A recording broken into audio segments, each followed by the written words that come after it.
La Banque de France est la banque centrale de la France. Une institution bicentenaire, de capital privé lors de sa création le 18 janvier 1800 sous le consulat par le général Bonaparte, elle est devenue propriété de l'État le 1er janvier 1946 lors de sa nationalisation par le général de Gaulle.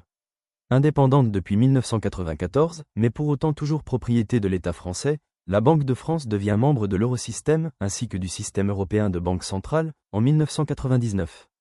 Ces trois grandes missions sont la stratégie monétaire, la stabilité financière et les services à l'économie, traitement du surendettement, droit au compte, cotation des entreprises, médiation du crédit, accompagnement des TPE, enquête de conjoncture, éducation financière.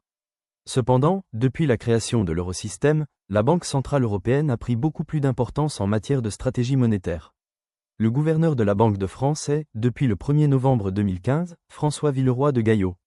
La Banque de France, avant l'entrée de la France dans l'Union économique et monétaire, était considérée comme un établissement public à caractère administratif.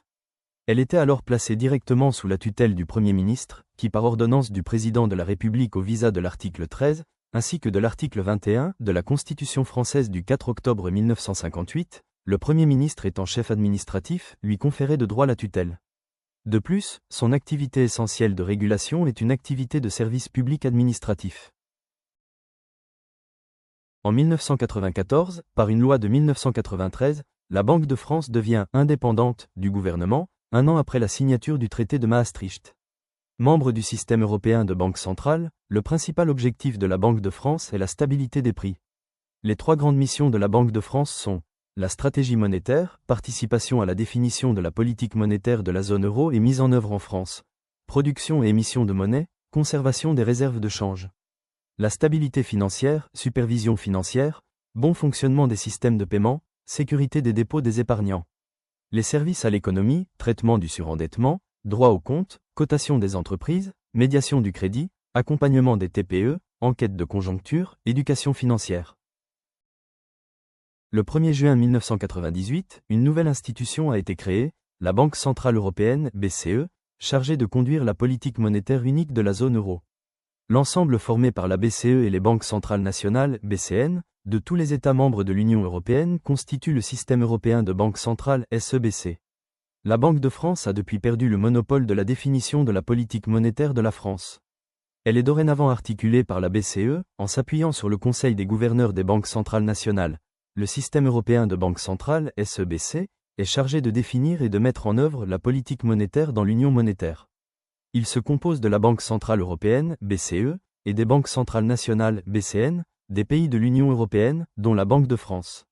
Dans le cadre du projet de création d'un euro numérique avec la Banque centrale européenne, la Banque de France lance un appel d'offres en mars 2020 pour réaliser une monnaie numérique utilisant une chaîne de blocs. 8 projets sont retenus par la Banque de France en juillet 2020. Depuis son origine, la Banque de France porte la plus grande attention à ses billets. Très vite, elle s'est dotée d'un outil industriel capable d'en assurer la conception et la production, pour couvrir les besoins nationaux mais également pour satisfaire, le cas échéant, ceux d'autres instituts d'émission étrangers, notamment africains. Elle a participé à la fabrication de billets européens. Aujourd'hui encore, la Banque de France figure parmi les rares banques centrales qui assurent toutes les étapes du processus de production, de la fabrication du papier à l'impression des billets. Entreprise industrielle qui poursuit des objectifs de production et met en œuvre des compétences professionnelles spécialisées, ainsi que des matériels de haute précision, la Direction générale de la fabrication des billets consacre ses efforts à la création de billets de belle facture, en nombre suffisant pour maintenir la qualité de la circulation fiduciaire.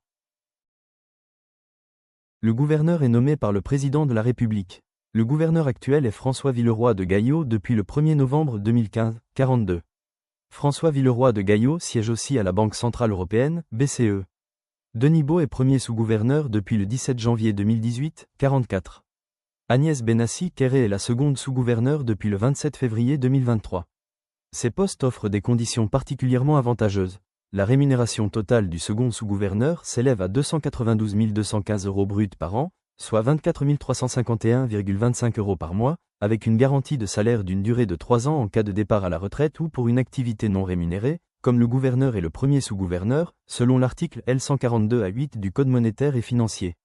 Le comité de direction est placé sous la présidence du gouverneur. 5 comités assurent la gestion opérationnelle de la Banque de France. La Banque de France est organisée en 95 succursales départementales, auxquelles sont rattachées 19 antennes économiques et 2 centres de traitement du surendettement. Elle compte également 74 bureaux d'accueil et d'information du public dans des villes où elle ne dispose pas d'une implantation permanente. La gouvernance de la Banque de France, relativement aux risques psychosociaux, est mise en cause par un rapport d'experts en avril 2024. Le gouverneur de la Banque de France est le plus haut dirigeant de la Banque de France. L'actuel titulaire du poste est François Villeroy de Gaillot depuis le 1er novembre 2015. Nomination. Depuis la révision constitutionnelle du 23 juillet 2008, le gouverneur de la Banque de France est nommé par décret du président de la République après avis des commissions des finances de l'Assemblée nationale et du Sénat qui peuvent exercer leur droit de veto à la majorité des 3/5. Assisté de 2 sous-gouverneurs et indépendant du pouvoir politique, il assure la direction de la Banque de France au service de ses 3 grandes missions, la stratégie monétaire, la stabilité financière et les services à l'économie. Il en préside le Conseil général, qui délibère sur les questions relatives à la gestion des activités autres que celles relevant de l'eurosystème. Il participe également au Conseil des gouverneurs de la Banque centrale européenne qui détermine la politique monétaire de l'eurosystème.